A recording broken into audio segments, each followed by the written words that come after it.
Hello friends, welcome to value addition.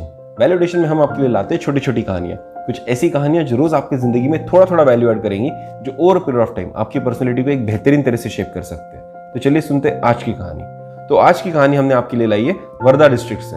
Wardha Nagpur से 1 घंटे की दूरी पर है और अगर आप ट्रेन से सफर करें तो 1 घंटे में आप नागपुर पहुंच सकते हैं। तो ऐसी एक ट्रेन में 2 लड़के सफर किया करते थे। एक का नाम था राहुल, एक का नाम था सागर। दोनों बड़े अच्छे लड़के थे, लेकिन अपने शैतानियों के लिए बहुत फेमस थे, या यूं कहिए बहुत बदनाम थे। दोनों ही वर्धा से थे, लेकिन उनकी स्कूल नागपुर में थी, इसलिए रोज उनको ट्रेन का सफर करना पड़ता था। और इसी ट्रेन के सफर के लिए उनके माता पिता उनको हर महीने 500 रुपये दिया करते थे, जिससे उनको ट्रेन का पास खरीदना होता था। तो दोनों थे तो होशियार, तो दोनों ने सोचा क्यों ट्रेन का पास खरीदना है, 1 घंटे की तो जर्नी है, ऐसे ही निकल जाएगा रोज। और दोनों ने ही पास नहीं खरीदा और उन 500 रुपए को वो अपना पॉकेट मनी समझा करते थे। ट्रेन में जब भी टीटी आता था तो सागर और राहुल दोनों भाग खड़े होते थे, एक डब्बे से दूसरे डब्बे, दूसरे डब्बे से तीसरे डब्बे, लेकिन किसी ना किसी तरह से वो टीटी को अवॉइड कर लेते थे। और इसी तरह से 3 से 4 महीने उनके निकल गए और वो बड़े खुशी खुशी अपने 500 रुपये पॉकेट मनी को एंजॉय करने लगे। जो चीज पैसे बचाने से शुरू हुई थी वो अब उनके लिए थ्रिल बन गई थी। अब जब उनकी तमन्ना होती थी कि वो पास खरीदे, तब भी अंदर से आवाज आती थी कि पास ना खरीदे, क्योंकि ये भागने में जो मजा है ना, वो शायद कहीं और नहीं मिलेगा। ट्रेन में एक टीटी थे जिनका नाम था मिस्टर जोशी। जोशी जी के नजर में सागर और राहुल आ गए थे। उनको पता था ये दोनों लड़के टिकट नहीं खरीदते और ट्रैवल करते हैं, और उन्होंने 2 बार उनको पकड़ भी लिया था और वार्निंग देकर छोड़ दिया था। फिर भी सागर और राहुल नहीं बदले। वो कभी टिकट नहीं खरीदते थे, कभी पास नहीं खरीदते थे और हमेशा भागा दौड़ी करके अपने आप को बचा लेते थे। एक दिन जोशी जी ने सोचा कि इस बार तो इनको पकड़ा जाएगा और इनको कड़ी सजा भी दी जाएगी।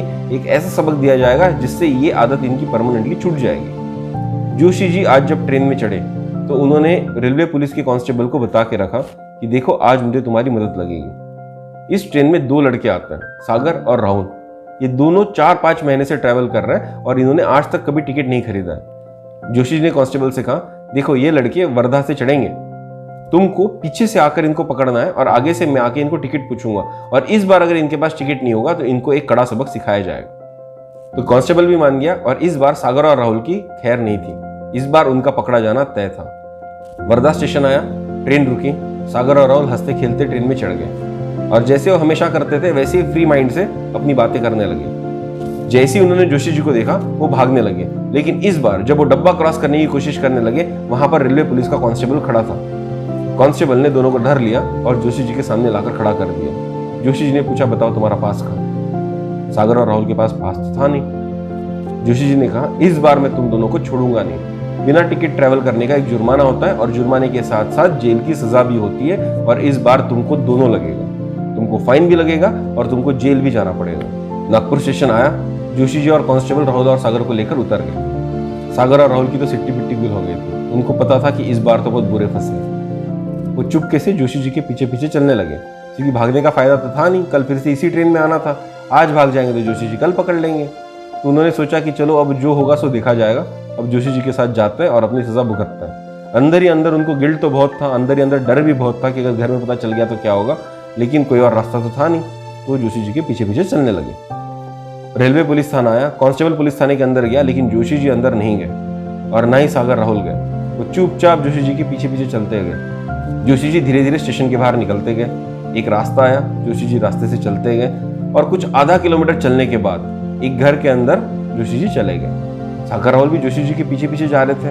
उनको समझ ही नहीं आ रहा था, आज तो हमको सजा होनी थी, पुलिस स्टेशन तो पीछे रह गया, हमको पुलिस स्टेशन में दिया नहीं, जोशी जी पता नहीं कहाँ जा रहे, लेकिन वो उनके पीछे पीछे चलते गए। जैसे ही जोशी जी घर में मुड़े, सागर राहुल भी उनके साथ घर के अंदर चले गए। एक छोटा सा घर था जो जोशी जी का अपना खुद का घर था। जोशी जी ने दोनों को बैठने के लिए कहा और अंदर चले गए। सागर राहुल एक जगह पर शांत तो कभी बैठे नहीं थे और ना ही कभी बैठ सकते थे, तो घर का चक्कर लगाने लगे, घर के अंदर देखने लगे कि क्या क्या है।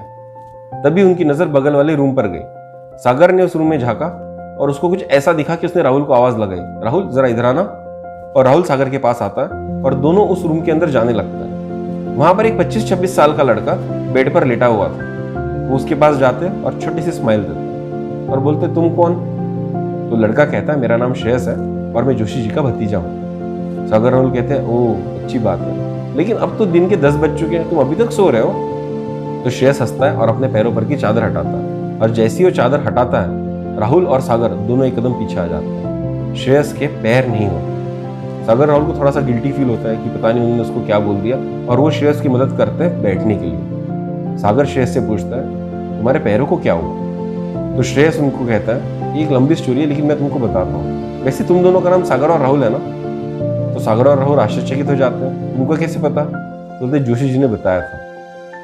सागर और राहुल बोलते ओह तुमको बताया था, ठीक है तो चलो बताओ तुम्हारी कहानी। तो श्रेयस अपनी कहानी बताने लगता है और कहता है नागपुर के बाजू में एक अमरावती डिस्ट्रिक्ट है, मैं अमरावती में रहता था और नागपुर जॉब के लिए आना जाना करता था। अमरावती से नागपुर आने के लिए तकरीबन 1.5 घंटा लग जाता था और रेलवे पास की कीमत थी 1000 रुपए, और मैंने आज तक कभी वो पास खरीदा नहीं था। मैं हमेशा सोचता था पास क्या खरीदना है, 1-1.5 घंटे की जर्नी है, ऐसी निकल जाएगी, भागा दौड़ी करके निकल लेंगे, 1000 रुपए तो बचेंगे। लेकिन एक दिन मेरे साथ ऐसा हादसा हुआ जिसने मेरी जिंदगी बदल दी। एक दिन रेलवे वालों ने ट्रेन में रेड करने का डिसीजन लिया। उस दिन ट्रेन में सारे कांस्टेबल घूम रहे थे और 2-3 टीटी उन लोगों को पकड़ रहे थे जिनके पास में पास या टिकट नहीं है। मैंने देखा कि आज तो फंसेंगे। मैं इतना पैनिक सिचुएशन में आ गया कि मुझे समझ ही नहीं रहा था क्या करूं, और जैसे ही ट्रेन की स्पीड हल्की सी कम हुई मैंने ट्रेन से जंप लगा दी। लेकिन मेरी किस्मत इतनी खराब थी कि जब मैंने ट्रेन लगाई तो बाजू वाली पटरी से एक और ट्रेन आ रही थी और मेरा उसके साथ एक्सीडेंट हो गया। और आज जो तुम देख रहे हो कि मेरे पैर नहीं है, मेरे दोनों पैर उसी एक्सीडेंट में कट गए। सागर और राहुल श्रेयस की स्टोरी को सुनकर स्तब्ध रह जाते हैं। शायद उस कहानी में वो दोनों खुद को देख रहे थे। वो भी ट्रेन का पास नहीं खरीदते थे, और शायद श्रेयस के साथ जो हुआ एक दिन वो परिस्थिति उनके साथ भी आ सकती थी। जब श्रेयस की हालत उन्होंने देखी तो उनको तब समझ में आया कि वो कितनी बड़ी गलती कर रहे थे। वो श्रेयस को वापस लेटने में मदद करते हैं और रूम से बाहर आ जाते हैं। वहाँ जोशी जी खड़े होते हैं। जोशी जी उनको देखते हैं और कहते हैं मिल लिए श्रेयस से?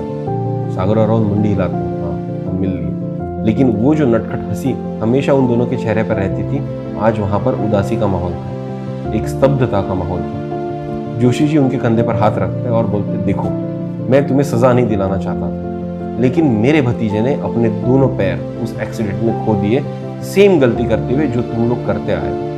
चंद पैसे बचाने के लिए और वो थोड़ा सा थ्रिल का अनुभव लेने के लिए तुम लोग वो गलती कर रहे थे जो एक दिन तुम्हारी जिंदगी बर्बाद कर देता। श्रेयस की जिंदगी इसी तरह से बर्बाद हुई थी और मैं नहीं चाहता था कि तुम लोगों की जिंदगी इसी तरह से बर्बाद हो, इसलिए आज मैं तुम दोनों को यहाँ लाया। और मुझे पता है कि आज जो तुम लोगों ने सुना उसके बाद तुम ये गलती फिर नहीं करोगे। देखो बच्चों, पैसा बहुत बड़ी चीज नहीं होती। जवानी का जोश है तुम दोनों में, तुमको वो एडवेंचर करने में मजा आता है, लेकिन ऐसा एडवेंचर किस काम का जिससे तुम्हारी जिंदगी खतरे में पहुंचे। तो अच्छे से सोचो कि तुम अपनी जिंदगी के साथ क्या कर रहे थे और कल से ये गलती ना करो। तुम्हारे माता पिता तुम्हारी बहुत चिंता करते हैं और तुमको अगर कल कुछ हो जाएगा तो वो ये शायद बर्दाश्त नहीं कर पाएंगे। इनके बारे में सोचो और कल से रेलवे का पास लो और रेलवे के पास के साथ ही ट्रैवल करो। सागर और राहुल उस दिन जोशी जी के घर से चले जाते हैं। दूसरे दिन ट्रेन फिर वर्धा स्टेशन पर आती है। सागर और राहुल फिर से ट्रेन में चढ़ते हैं। जोशी जी उनको फिर पकड़ते हैं, बोलते टिकट दिखाओ, और इस बार सागर और राहुल के हाथ में पास होता है। दोस्तों, मैं हैदराबाद में रहता हूँ और हैदराबाद में ऐसे सीन में रोज देखता हूँ। बसें जाती रहती है, स्टूडेंट्स उसके ऊपर लटक लटक कर जाते हुए होते हैं, सिर्फ वो 2 पैसे बचाने के लिए जो उनको पास खरीदने के लिए दिए गए थे। कुछ लोग तो सिर्फ इसलिए करते हैं कि उनको थ्रिल आता है। बस स्टॉप आने से पहले चलती गाड़ी से उतर जाते हैं और गाड़ी चलने के बाद उस पर चढ़ते हैं। अपनी जिंदगी इस तरह से खतरे में डालते हैं जो उनको शायद पता भी नहीं है। वो 21-22 साल के लड़के जब ये करते हैं तब मुझे बहुत दुख होता है, क्योंकि उनके साथ वो हादसा हो सकता है जो उनके साथ नहीं होना चाहिए, और वो हादसा शायद उनकी जिंदगी बहुत बुरी तरह से बर्बाद कर देगा। अगर हमको कहीं ऐसे लड़के दिखते हैं कुछ करते हुए तो हमको उनको बताना चाहिए। और ऐसे कोई लड़के अगर मेरी कहानी सुन रहे हैं तो मैं उनको बताना चाहूंगा कि जो आप रिस्क ले रहे हैं that is not worth it. Thrill एक अलग चीज होती है, एडवेंचर एक अलग चीज होती है, और रिस्क एक अलग चीज होती है। थ्रिल, एडवेंचर और रिस्क के बीच का डिफरेंस समझना बहुत जरूरी है। अपने आप को संभालिए, अपने आप को बचाइए। ऐसी कोई गलती मत कीजिए जिससे आपकी जिंदगी में एक परमानेंट नुकसान हो जाएगा। और सिर्फ बच्चों की बात नहीं है, मैंने बड़े लोगों को भी सिग्नल इस तरह से तोड़ते हुए देखा है जहां कोई जरूरत नहीं थी सिग्नल तोड़ने की, फिर भी उन्होंने वो सिग्नल तोड़ा है। आप अगर जल्दबाजी में हैं, आप किसी इमरजेंसी सिचुएशन में और आप ऐसा डिसीजन लेते तो शायद उस गलत काम को भी कोई मान ले कि ठीक है आपको जरूरत थी। लेकिन मैंने लोगों को देखा है रेगुलर बेसिस पे लोग सिग्नल तोड़ते हैं और क्रॉस कर भाग जाते हैं। सोचिए किसी दिन जब आप सिग्नल तोड़ रहे होंगे और दूसरे सिग्नल से अगर कोई एक जोरदार गाड़ी आपको आके टक्कर मार देती है तो क्या होगा। क्या इस तरह से आपने अपनी जिंदगी खतरे में डालनी चाहिए? मुझे तो इसमें कोई वैल्यू दिखाई नहीं देती और ये प्योर रिस्क है जिससे आपकी जिंदगी बहुत बुरी तरह से बर्बाद हो सकती है। तो दोस्तों, हमको हमारा ख्याल रखना है और हमको लॉ की इज्जत करनी है, हमको लॉ फॉलो करना है। रूल्स आपकी सेफ्टी के लिए बनाए गए, तो रूल्स को फॉलो कीजिए, अपनी जिंदगी को खतरे में मत डालिए। तो दोस्तों, इसी तरह की छोटी छोटी कहानियां हम आपके लिए लाते हैं जो रोज आपकी जिंदगी में थोड़ा थोड़ा वैल्यू ऐड करेंगी, जो over a period of time आपकी पर्सनैलिटी को एक बेहतरीन शेप दे सकता है। तो चलिए कल फिर मिलेंगे एक नई कहानी के साथ। तब तक के लिए सब्सक्राइब कीजिए हमारा चैनल वैल्यू एडिशन। धन्यवाद।